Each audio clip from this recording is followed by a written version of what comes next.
some egg wash on the top, and we're about to put it into the oven at 425 for a half hour or so, and we'll see what we get. I didn't have a trivet, a metal one anyway, wire rack that I thought I would have, but I just got it out of the oven after about, let's see, we did about 30 minutes, and of course the timer in my phone stopped, so I had to guess.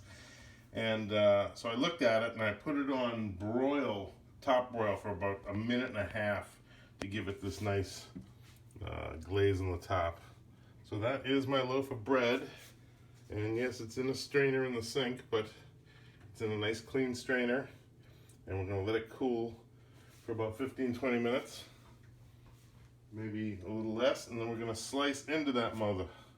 And we're gonna see if she's good. I did want to add one more thing before it's still cooling, before I cut open to it in the next video, is this thing weighs a ton. This is a pretty damn heavy loaf of bread. I bet you it weighs 2 pounds. It's a big boy. Anyway, looking forward to cracking it open in a minute. Okay, there she is. The loaf from hell.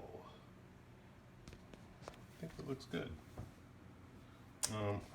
Let's see if I can, I have to prop the camera up some way so that you can see what's going on as I cut into it. Okay. All right, that should work. Ready?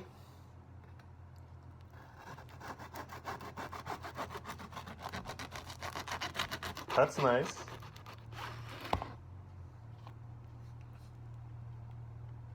Looks good. It's dense, man. This is like a, I don't know, like homemade bread. Oh, it's good too. Oh, yeah. I say a little butter. That's me.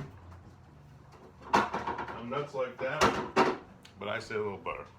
I just happen to have a little butter here, but it's hard butter, and there's nothing I can do about it. So what I'll do is I'll let it melt, because it's still warm. It's not hot, it's warm. And we'll let this melt onto it. Cut it real thin. And then we will taste it with the butter. It's getting there. It's getting there. It's getting there. Starting to melt. We got meltage. Oh, look at that. All right, you ready? Here goes. Crispy on the outside, but not hard. Just the right amount of crisp.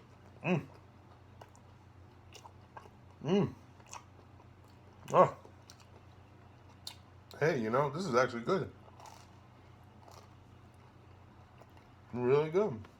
I think this was a modified Betty Crocker recipe that the video that I saw, he modified it to be no knead. Now I let this proof overnight, so I got a lot of hours of proofing him. I think that's what's aiding to the consistency, the density, and the taste. That's a good piece of bread. All right. Well,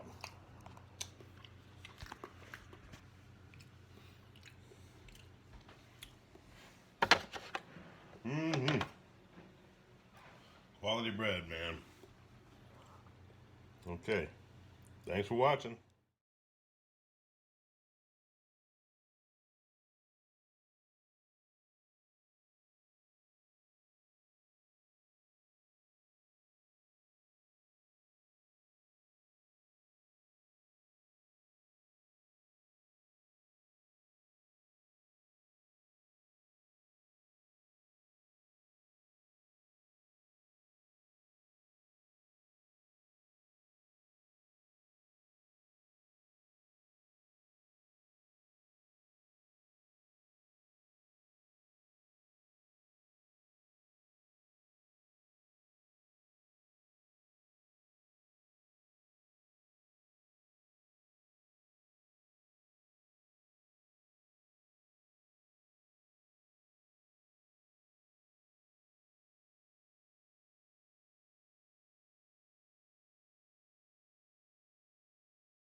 Okay, so this is the faster white bread loaf. I've just got done proofing it in a bowl for 3 hours, almost exactly 3 hours. See, he confirmed that. And then I just rolled it into a ball, and I'm getting the oven ready for 450.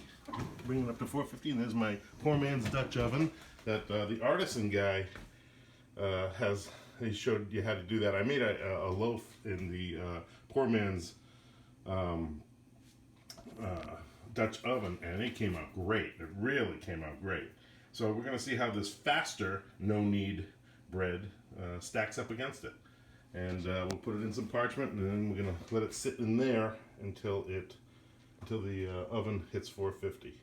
All right, and we're going to let the Dutch oven heat up to 450. I'm going to keep it in there for, it says to do it for about 35 minutes, but I think that's a big Dutch oven they're talking about. This is a very thin Dutch oven, so we're going to keep it in there about 25 minutes, I guess.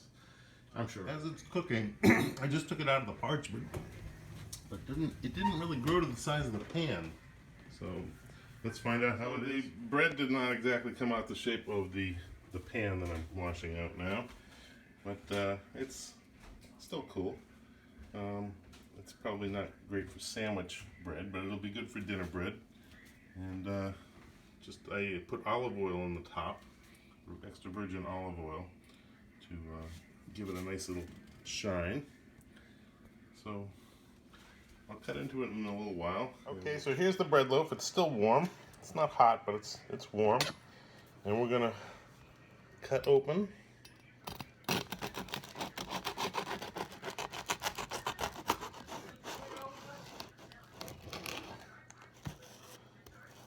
So there it is. And that's it smells a lot like the other loaf. I'm gonna have a bite. All right, this is different. It's more dense and springy like you'd think, because it didn't proof for 24 hours, it only proofed for 3 hours. It doesn't have quite the sourdoughy zing, because again, it didn't proof. I have another taste here. While it's a good loaf, it's not as good as the other loaf. This is more like a wetter, denser loaf of bread, like a good, hearty, homemade loaf of bread, but doesn't have quite the zing. The other recipe had sugar in it too. This didn't. So it was one less ingredient. It's crispy and certainly a good loaf of bread, and I'm glad I made it. I don't know if it's quite as good as the first loaf from the artisan guy there. And that's how it came out. That's the bottom. And I put it back in the oven instead of 15 minutes, it was about 5 minutes, and I put olive oil on it, and I got a nice crispy top. It's good. All right, anyway, that's the difference between the two, as far as I can tell. Butter and rosemary on it, and boy, that's really good, really good bread. But I think I would have done. I think I only used butter on the other loaf, but I think rosemary is just wonderful. I got this Walmart rosemary grinder, and boy, it's good. Give it a try.